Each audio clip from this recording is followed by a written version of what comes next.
The chapel lights went out all at once. Not dimmed. Not flickered. They died, hard, like someone had snapped the spine of the building. A half-second later, the alarm started screaming. Not fire alarms. Security. High-pitched, panicked, echoing through the mortuary like a flatline that wouldn't stop. I remember my heart trying to claw its way out of my throat. I remember the taste of copper flooding my mouth before I even realized I was running. That was the night I learned something follows you home. I've been a physician for over 20 years now. Trauma, oncology, end-of-life care. I've pronounced more deaths than I can count. I know what dying looks like. I know what bodies do when the lights go out. But this didn't happen in a hospital. This happened years before the white coat. Before the pager. Before I learned the comfort of clinical distance. This happened when my father hired me to clean mortuaries. He ran a small cleaning company. No franchises. No crews. Just him, my older sister, and me. 3 people doing the work no one else wanted after everyone else went home. We cleaned funeral homes at night. You don't forget your first mortuary. The smell hits you before the door closes behind you, stale antiseptic layered over old flowers and something sweet-sour underneath. Formaldehyde. Rot masked by professionalism. The kind of smell that sticks to your clothes even after you shower. I was young. Too young to be seeing what I saw. But kids normalize what adults hand them. Bodies stopped being shocking fast. They'd be laid out in viewing rooms under soft lights, faces waxy, lips sealed with a precision that felt more surgical than peaceful. Sometimes we'd hear the metal whisper of a gurney being wheeled from the garage, the wheels catching on cracks in the concrete as a body was transferred down to the morgue in the basement.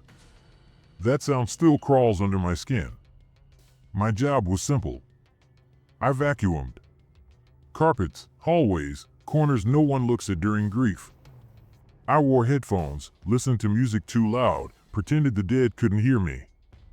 Still, every time I passed a body, I paused. A nod.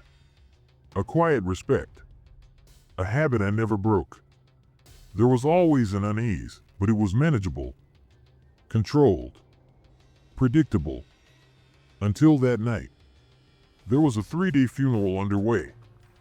Closed casket, religious observance. We were told very clearly, do not enter the chapel, do not turn off the lights. The door stayed shut.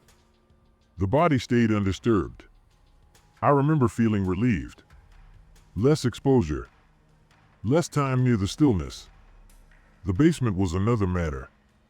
The morgue entrance sat at the base of a concrete stairwell, a heavy steel door marked only by a faded sign. Outside that door stretched a long hallway I hated. Narrow. Windowless. The lights were always dim, just enough illumination to prove the darkness was waiting its turn. At the far end of that hallway was casket storage. I never cleaned down there. Ever. I'd vacuum near the morgue door and stop. My father knew better than to push me. That night, the air felt wrong. Not cold. Not hot. Heavy. Like humidity without moisture. The fluorescent lights above me buzzed unevenly, one of them flickering with a stutter that matched my pulse. The vacuum droned in my hands, steady, grounding. The hose vibrated against my wrist. I focused on that sensation. On the pattern of the carpet. And then I saw movement. Not straight ahead. Off to the side. Peripheral. That's how it always starts. I looked toward the end of the hallway, already forming excuses in my mind, shadow, fatigue, reflections. The brain is generous when it wants to protect itself. The figure didn't leave. It stood, or crouched, near the caskets. It wasn't reflective. It wasn't translucent. It was black. Not dark. Not shadowed. Black in a way that swallowed the weak hallway light instead of reflecting it. Then I noticed the hair. Long black. Hanging forward, obscuring where a face should have been. It was crouched low, knees bent too sharply, body folded in on itself like something compressed into the wrong shape. And its arms. God help me, its arms. They were raised. Elbows bent outward. Forearms lifted. Hands angled toward me, fingers curled slightly, like a crab preparing to rear up. Or a patient posturing before a seizure. Or something mid-signal, frozen between intention and execution. The arms kept rising. Slowly. Deliberately. No jerking. No twitching. No decay-induced movement. This wasn't muscle memory or post-mortem spasm. I'd seen those. This was controlled. I stood there, staring, my body locked in place. 10 seconds, maybe less. Long enough for my rational mind to start cataloging impossibilities. Long enough for my stomach to drop as every instinct I had screamed that I was being watched. Then the vacuum slipped from my hands. It hit the floor, still running, the sound suddenly deafening. I screamed for my father. I didn't form words. Just noise. Raw, animal panic ripping out of my chest. I ran. My father came running. Heavy footsteps on concrete. The sound of keys jangling at his belt. His breath already elevated before he even reached me. He'd learned to trust the tone of my fear. What happened? He barked, already scanning past me, eyes moving the way they did when he was looking for intruders or broken equipment. There's someone down there, I managed. My throat felt swollen shut, like I'd swallowed gauze. At the end of the hall. By the caskets. He didn't hesitate. That part still matters to me. He told my sister to stay put, told me to get behind him, and marched straight into the hallway I refused to claim. The vacuum was still screaming on the floor, its cord stretched like a tripwire. The lights hummed overhead. Same dim glow. Same oppressive air. But the hallway was empty. Every casket sat exactly where it always had, lined up like a bee in coffins waiting their turn. No displaced lids. No scuff marks. No shadows moving where they shouldn't. My father checked everything. He opened storage doors. He swept his flashlight beam across the ceiling, the corners, the narrow spaces behind the racks where dust gathered thick as felt. Nothing. No footprints. No broken locks. No signs of forced entry. From a medical standpoint, years later, I understand how the brain fills gaps under stress. Adrenaline spikes. The amygdala hijacks perception. Hallucinations can be vivid, convincing, absolute. But hallucinations don't hold posture. They don't maintain symmetry. They don't raise their arms slowly, intentionally, as if signaling across a room. I refused to go back down there. No amount of reassurance or logic moved me. I sat in the lobby instead, knees pulled tight to my chest, listening to the building settle. Old structures creak. Pipes knock. HVAC systems breathe. At night, those sounds feel closer. More personal. Time dragged. Eventually, my father said he'd take the trash out back and finish up. Me and my sister waited near the front desk, killing time, pretending we weren't counting seconds.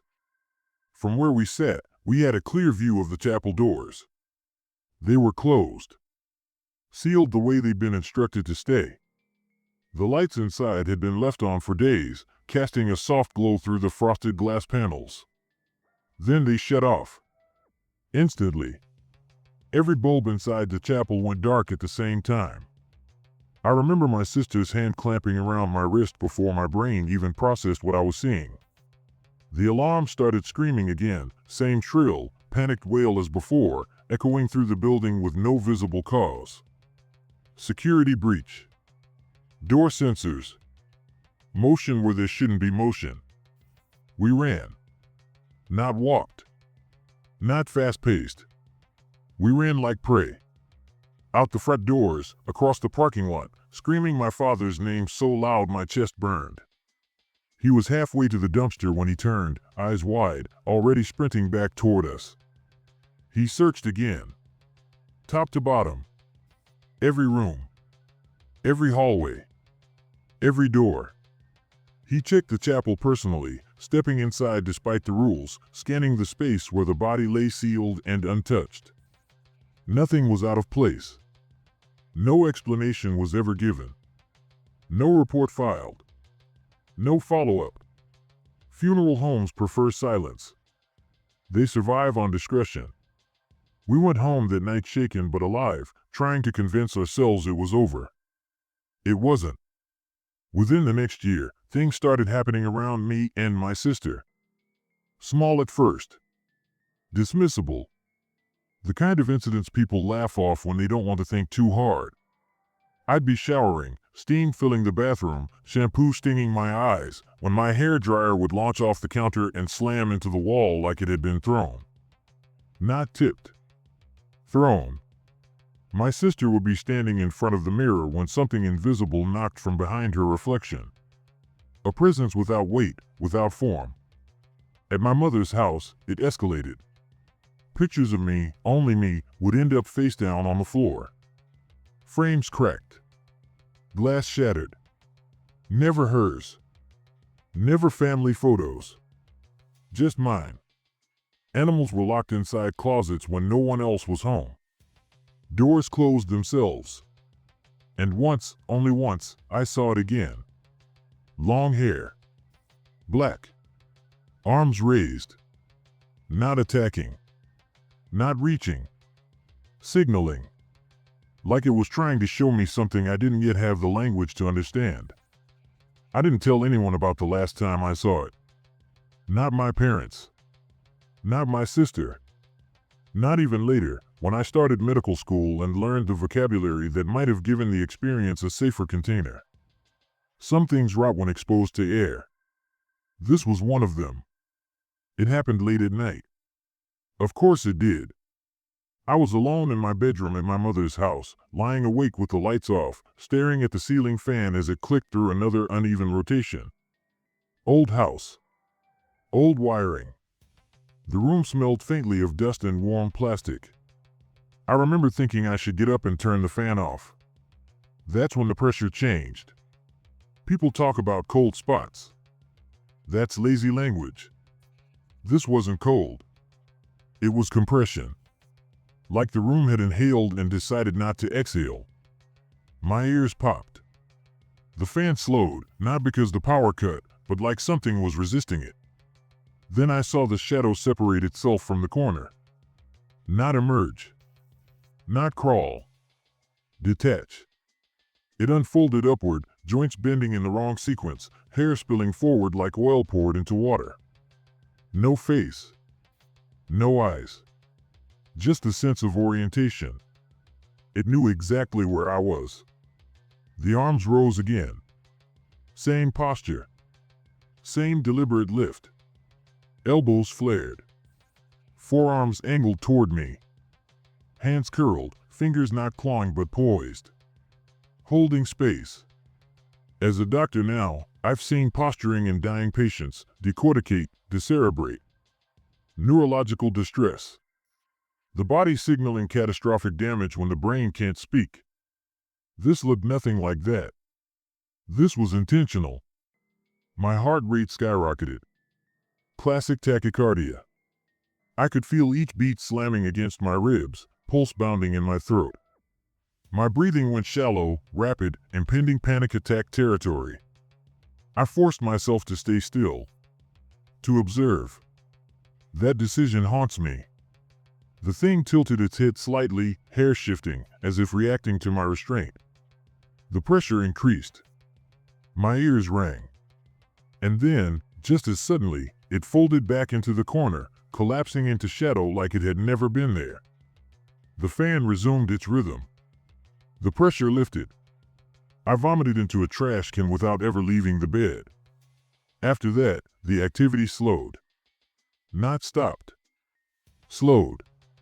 Like whatever had been orbiting my life lost interest or finished its work. I went on to become a doctor because I needed answers. That's the truth most people won't admit. Medicine attracts people who want control over chaos. Over death. Over the inexplicable.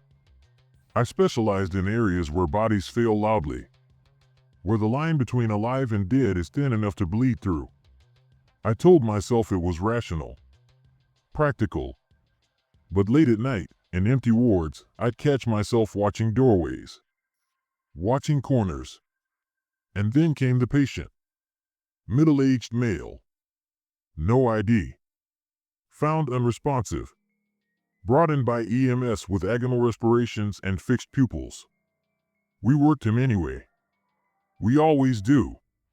4 access. Epinephrine. Intubation. Defibrillation. Nothing. Time of death called at 2:58 a.m. As I stepped back from the bed, sweat cooling under my gloves, I noticed his arms. Raised. Elbows bent outward.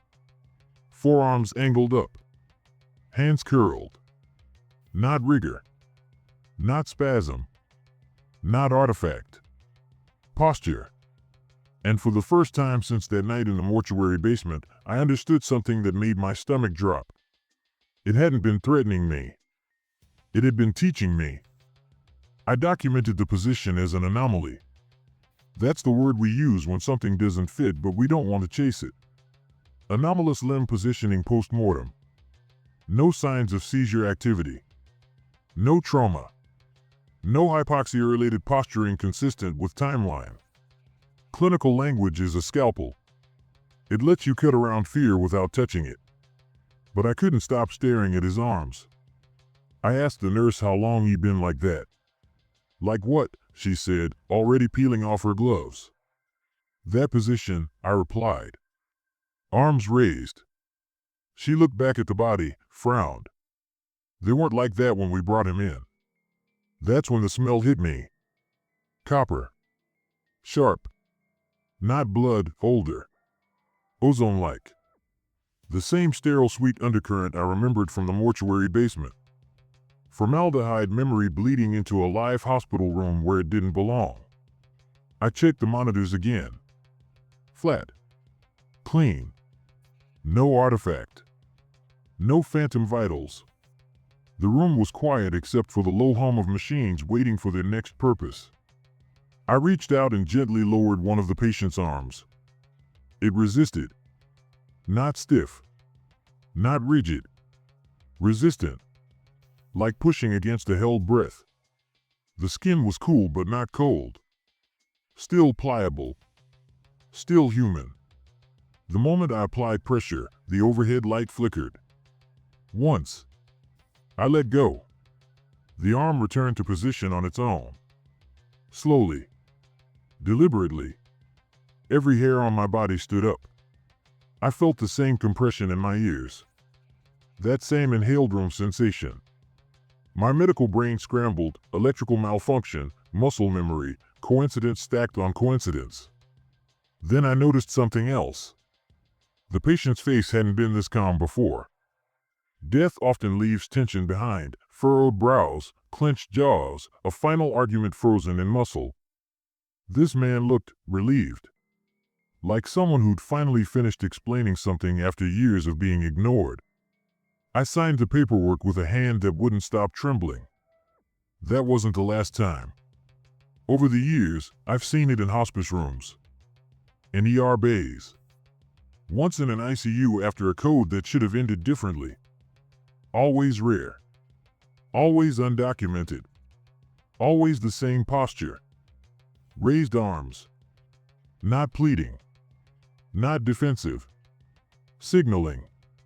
Here's the part that keeps me awake. Every one of those patients had one thing in common. They died without being heard. Ignored symptoms. Dismissed pain.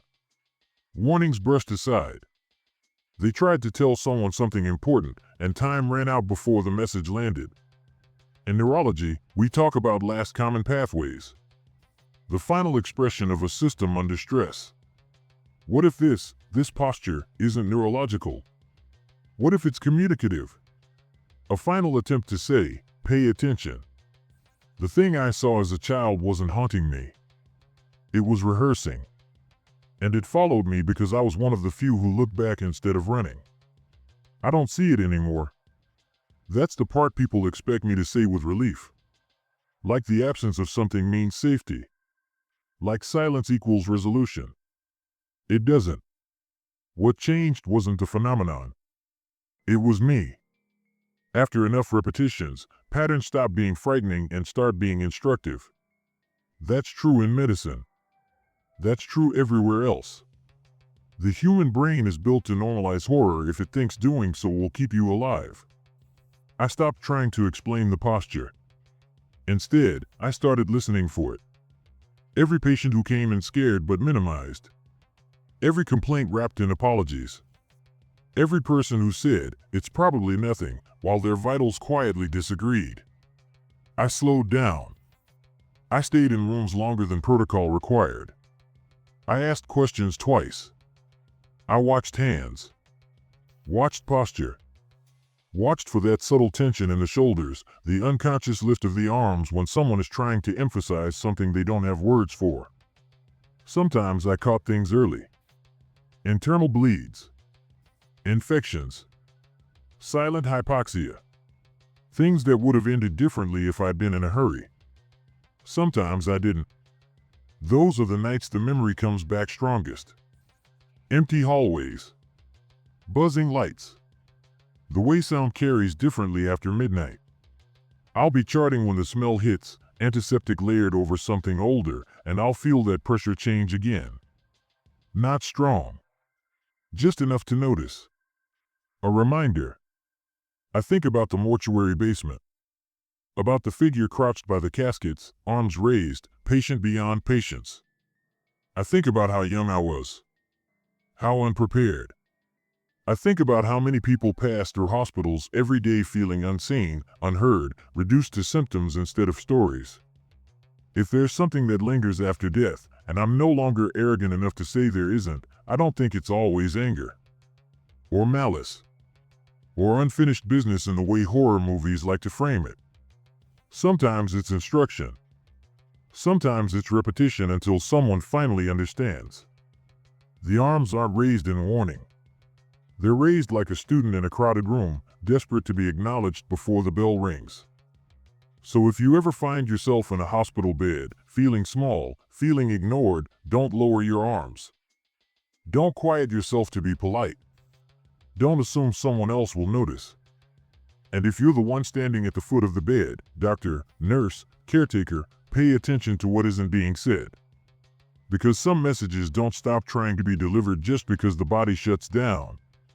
And some teachers don't stop following you until the lesson finally sticks.